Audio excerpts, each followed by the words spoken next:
Hey, Mullenix Ridge Eagles, this is Mrs. Bradford, and this is day two, or chapters 3 and 4 of Guinea Dog by Patrick Jennings.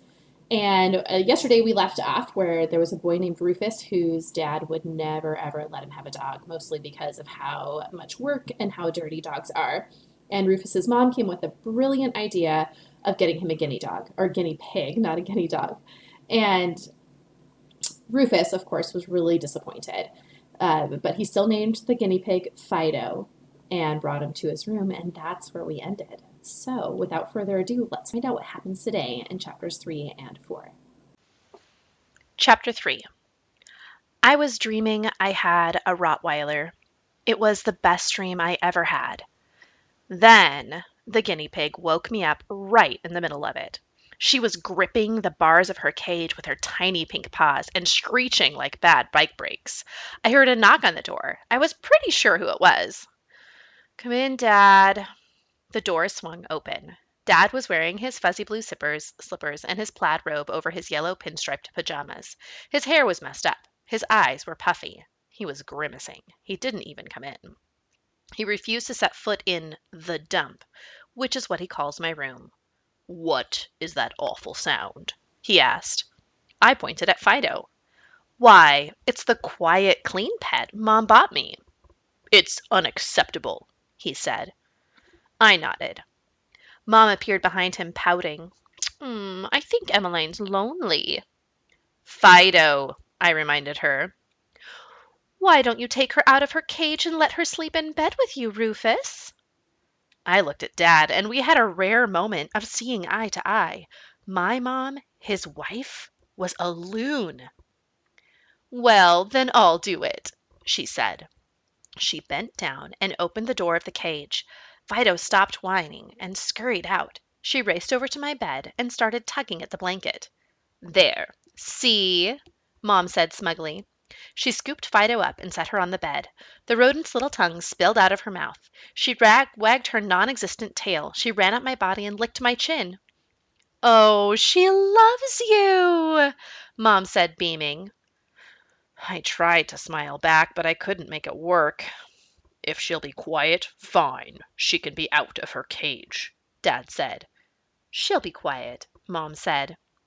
Fido then dashed to the foot of my bed and curled up at my feet. "Just as snug as a bug in a rug," Mom said. "Ugh," said Dad, and left. I was with him on that. Mom has a way of talking sometimes that makes you want to throw up. "Night, night, Rufus," Mom whispered and tiptoed out. Like that. It's like living trapped inside Mrs. Rogers' neighborhood. She can't seem to grasp that I'm not 3 years old anymore. I wonder if she ever will. Now that I was alone, well, almost, I closed my eyes and went back to sleep. I was hoping the Rottweiler dream would reboot, but instead I dreamed I was running in one of those hamster exercise wheels. Fido was still there at my feet when I woke up in the morning. The second she realized I was awake, though, she ran at my face and slobbered it all up. That was weird to wake up to. "Cut it out!" I whined. "Down!" She cut it out and sat down. Her tongue fell out of her mouth, and she sat there gaping up at me like she was waiting for my next command, which was also weird. I slipped out from under the covers and flipped them over on her. She scrambled frantically underneath them, trying to get out. Then she gave up and started screeching really loud. "Quiet!" I said. This command she ignored. I got dressed with my fingers in my ears. Not an easy thing to do. There was a knock at the door. "Come in, Dad." Dad pushed the door open. He gave me the stony stare. He kept his toes outside the dump's border. "It's not my fault," I said. He kept staring. "Oh, all right," I said. I uncovered Fido. She stopped screeching and started wagging her hairy butt. "Don't do that again," Dad said. "Copy that," I said. "Breakfast is ready." "Copy that, too." "Copy that" was my new favorite way of saying "okay," replacing "gotcha, Chief," which Dad recently made me stop saying. "Put the rat back in its cage. I do not want it in my kitchen." "Copy that." I lifted Fido up. She was lighter than I thought she'd be, considering how fat she looked. Put her in her cage and locked the door. She grabbed the bars and screeched. Dad covered his ears and yelled, "Take her back out! Take her back out! Take her out, out, out, out!" Dad is one major freaker-outer. "Copy that," I said, and took her out of her cage. She stopped screeching. Dad breathed a mighty sigh. "I'll bring breakfast up to you." This was a bit of a shock. I was under strict orders never to bring food into my room, but I answered, "Copy that." "Stop saying copy that," Dad said. "I can't say copy that either." "No." He never lets me have any fun. "Okay," I said. I'll say okay." Dad sighed again, then sneered at Fido and left. He returned a few minutes later carrying a tray with a plate of scrambled eggs, sausage, and buttered toast on it, plus a glass of OJ. Fido began to pant and whimper. "Do not give that animal any food," Dad said firmly. "Copy," I started to say, then caught myself. "Okay." Dad left, and I sat on my bed and started wolfing down my breakfast. Fido managed somehow to get up on the bed without help and made a beeline for the tray. She grabbed the edge of it with her little paws, pulled herself up, and peeked over the edge at my food with big, hungry eyes. Her nose twitched over time. "You can't have any," I said with my mouth full. She whimpered. "You're a strict vegetarian," she whimpered louder. "Dad said no." She gave me sad, pitiful eyes. "Oh, all right, one bite, but don't let Dad find out." I held out a smoky link, and she snatched it and disappeared under the tray. I heard munching, then a tiny burp. After I finished eating, I got dressed. I checked my look in the mirror over my dresser. Plain, skinny boy in worn jeans and the t-shirt he slept in with scraggly brown hair. A small chin with a slight crease down the middle. A small nose that tilted up and showed too much nostril. And a neck that could stop growing any time without complaint from me. Final grade, U for unsatisfactory. Fido jumped down from the bed and ran to her cage to relieve herself. I took the opportunity to lock her in. She rushed to the bars and started to screech. "Quiet," I said, and gave her the stony stare. She shut up, which was a little cool. "Sit," I said, just for fun. She sat, which was also a little cool. Still, a little cool for a dorky rodent with a mohawk was still almost totally uncool compared to any dog, even a toy poodle. "If you want to make any noise while I'm gone, Dad will kick you out on your tailless behind. And there's a lot of cats in our neighborhood, so—" I stopped and thought about this, then added, "So go ahead and make as much noise as you want." I left the room and closed the door behind me. Dad was in the kitchen washing dishes. He was wearing this "what part of it's not ready yet do you not understand" apron. "You didn't leave your dishes in your room, did you?" he asked. "This is exactly why we don't allow you—" "Sorry," I said, and ran back to my room. Fido jumped up and down when I came through the door. I grabbed the tray. "I just forgot this," I said to her, and turned to leave. She screeched. "Quiet," I commanded. She shut up.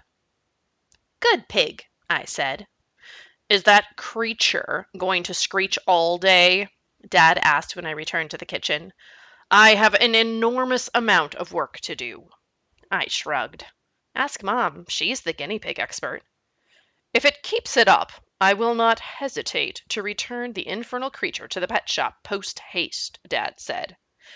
"Copy that," I said. He glared at me. Old habits die hard. "I mean, fine. Wonderful. Sounds great." I grabbed my backpack and my hoodie and headed for the front door. I heard Fido screeching upstairs before I was outside. On the porch, I turned and saw Dad through the kitchen window holding his ears. I thought, grinning ear to ear. Maybe he should have gotten me a dog after all. Chapter 4. My best friend's dog was perfection. He was a black lab, tall, sleek, fast, strong, and beautiful. Buddy did all the cool dog things. He heeled, spoke, rolled over, played dead, ran alongside Murphy's bike, caught things in midair, and lots more.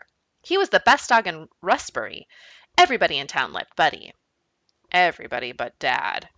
Murphy and Buddy were playing in their front yard when I walked up. Murph threw a dirty green tennis ball, and Buddy jumped up and caught it and brought it back to him. Buddy wouldn't let go of it, so Murph had to try to pull it out of his bag. Big, sharp white teeth. Buddy was snarling. His lips were curled up, and you could see his gums. What a dog! Murph was so lucky. And then there was me. My plan was to keep Fido a secret, even from Murph. It wouldn't be easy, but hopefully she'd keep screeching and Dad would take her back. Problem over. So I would have to keep the secret for only a little while. Hey, Smurf, I said. Smurf was Murph's nickname when he was little. He doesn't want to be called it anymore, but he lets me because we go way back, and because I promised I'd never say it when there was anyone else around. Sup, Roof, he said, and let go of the ball. But he dropped it and galloped away with his tongue hanging out. I was jealous. Nothing, I said with a shrug. Sup with you? He shrugged. We shrugged a lot lately. I guess AJ's sick. AJ, AJ was Murph's little sister. She was 6, and there was always something wrong with her. She got hurt a lot and got sick even more. Even when she wasn't hurt or sick, something was always bothering her. Like she was always itchy or hot or achy, or something was in her eye, or she was freaked out by something like an ant. Okay, I didn't have a dog, but at least I didn't have a sister. So she's not coming with us? She's staying home. We both smiled and said, "Sweet," at the same time. Then we said, "Jinx," at the same time. Then we said, "Idaho Jinx," which made us even. Did you hear about the poisonous ducks at the lake? Murph asked. This was pretty classic Murph. Murph liked fooling around. Nope, I said, playing along. I didn't hear about that, Smurf. Really? Everybody's talking about it. So these ducks are poisonous, huh? Totally. You had to be careful with Murph. Sometimes when he said weird stuff like this, he was actually telling the truth. He definitely liked to mess around with your head, test you, see if he could possibly fool you. Once he swore polar bears had black skin and see-through fur. Translucent fur is what he actually said. He has pretty amazing vocab, which is both cool and uncool. I didn't believe him, so he showed me a bunch of animal websites that said polar bears are black with translucent fur. He even showed me a book that said it. So I had to be careful. Poisonous ducks sounded pretty crazy, but so did black polar bears. Face it, the world's full of crazy stuff. So how do these poisonous ducks, administer their venom? He said. There was that vocab again. Right, I said. Via their feathers. They run around stabbing people with their feathers? No, dude. Ducks don't attack. It's a defense mechanism. So what attacks ducks besides duck hunters? I mean, how do the ducks defend themselves against guns, by the way? They can't, lucky for us. But not just humans prey on them. There are coyotes, hawks, foxes, even dogs. Once a predator gets pricked by the feathers, it's toast. I looked at Buddy sprinting across the neighbor's lawn. For a couple of seconds, I felt prickles of fear at the back of my neck. Then I remembered how Murph makes stuff up. I've been keeping Buddy away from the lake till the Parks and Rec guys take care of the problem, he said. Well, what will they do? Capture and destroy. Well, that's harsh. You wouldn't say that if you had a dog. I gave him the stony stare. That was a low blow, and he knew it. Sorry, dude. Look, let me put Buddy inside, then we can stop at the lake on the way to school, and I'll show you the ducks. I looked at my watch. We're gonna be late as it is. Dad was giving me a hard time about... Oops. About what? The dump, I said, then switched subjects. The lake isn't on the way to school, dude. We could just ride our skateboards. Then we'd definitely have time to check out the ducks and maybe even get to school on time. I don't have my board with me, Murph. Then ride my bike. Yeah, you can tow me. That'll be totally faster. He called Buddy and returned immediately. What a dog! Murph put him in the house, then got his board and his bike from the garage, and we rode toward the lake, me pedaling and him holding on. I don't believe you, by the way, about this poisonous duck business, I yelled back at him over the noise of our wheels. Well, then, I'll have to prove it to you, won't I? He yelled back, grinning.